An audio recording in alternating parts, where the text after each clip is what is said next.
বছর জুড়েই নিত্যপণ্যের দাম নিয়ে লেগে থাকে হাহাকার। অবস্থার পরিবর্তন হয় না রমজান মাসেও। পবিত্র মাহে রমজানের শুরুতেই ঊর্ধ্বমুখী হয়ে উঠেছে কিশোরগঞ্জের নিত্য প্রয়োজনীয় পণ্যের বাজার। পাইকারি ও খুচরা বাজারে আলু, পেঁয়াজ, রসুন, চাল ও মুরগি সহ বিভিন্ন পণ্যের দাম বেড়ে যাওয়ায় দুশ্চিন্তায় পড়েছেন সাধারণ ক্রেতারা। এক সপ্তাহ আগেও ৬৫ টাকা কেজির ছোলা এখন বিক্রি হচ্ছে ৮০ থেকে ৮৫ টাকায়। কাঁচামরিচ ১০ টাকা বেড়ে ১২০ টাকা কেজি। ৭০ টাকার বেগুন এখন ১২০ থেকে ১৩০ টাকায় বিক্রি হচ্ছে। এছাড়া শসা ৯০ থেকে ১০০ টাকা, লেবু কেজিতে ৩০ টাকা বেড়ে ১৬০ টাকা এবং খেজুর প্রকারভেদে ৪০ থেকে ৫০ টাকা পর্যন্ত বেশি দামে বিক্রি হচ্ছে। সয়াবিন তেলের দামও কেজিতে প্রায় ১০ টাকা বেড়েছে। কিশোরগঞ্জের বড় বাজার, কাচারি বাজার, পুরান থানার কাঁচা বাজার সহ জেলা সদর ও বিভিন্ন উপজেলার বাজারগুলোতে একই চিত্র দেখা গেছে। ক্রেতারা বলছেন, এই দাম নির্ধারিত আয়ের মানুষের জন্য বড় চাপ। প্রতিবারই রমজান এলে সরকারের সংশ্লিষ্টরা সাধারণ মানুষকে আশ্বস্ত করেন, রমজানে পণ্যের দাম নিয়ন্ত্রণে কঠোরভাবে বাজারে পর্যবেক্ষণ করা হবে, কিন্তু আদতে তা হয় না বলে অভিযোগ সাধারণ ক্রেতাদের। এক সপ্তাহ আগে ওই যে শসা কিনছি ৫০ টাকা, এখন ১০০ টাকা, লেবু কিনছি ৫০ টাকা, এখন ২০০ টাকা।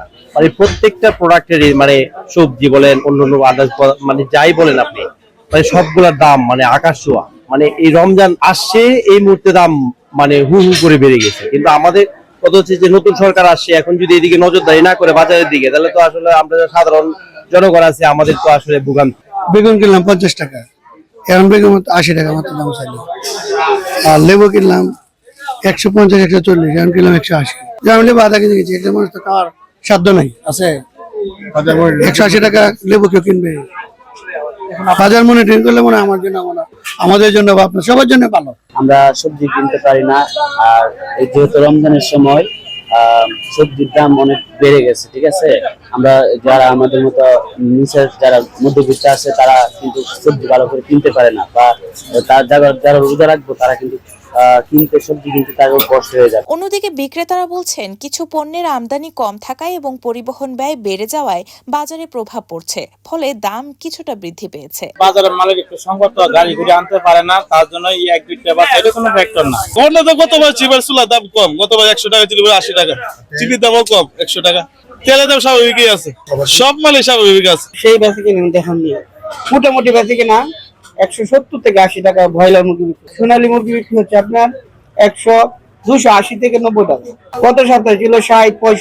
এদিকে ভোক্তা অধিকার সংরক্ষণ অধিদপ্তর জানায়, নিয়মিত বাজার তদারকি করছেন তারা। বর্তমানে শহরের বাজারগুলোতে ভ্রাম্যমাণ আদালতের টিম কাজ করছে। কিশোরগঞ্জ সদরে যে ফলের আড়তগুলো আছে, আমরা ওগুলো আজকে ভিজিট করেছি। এছাড়া খুচরা যে ফলের দোকানগুলো আছে, সেখানেও ফলের আড়ত এবং খুচরা দোকানের মধ্যে যে কোনো পার্থক্য আছে কিনা ওটা আমরা দেখার চেষ্টা করছি। তো সেক্ষেত্রে আমরা ৫টা প্রতিষ্ঠানকে আজকে আমরা জরিমানা এবং সতর্ক করেছি, এবং রমজান উপলক্ষে আমাদের এই কার্যক্রম কন্টিনিউয়াস চলবে, এবং আমাদের ওনাদেরকে সতর্ক করা হয়েছে, ওনারা আমাদের অবজারভেশনের মধ্যেই থাকবে।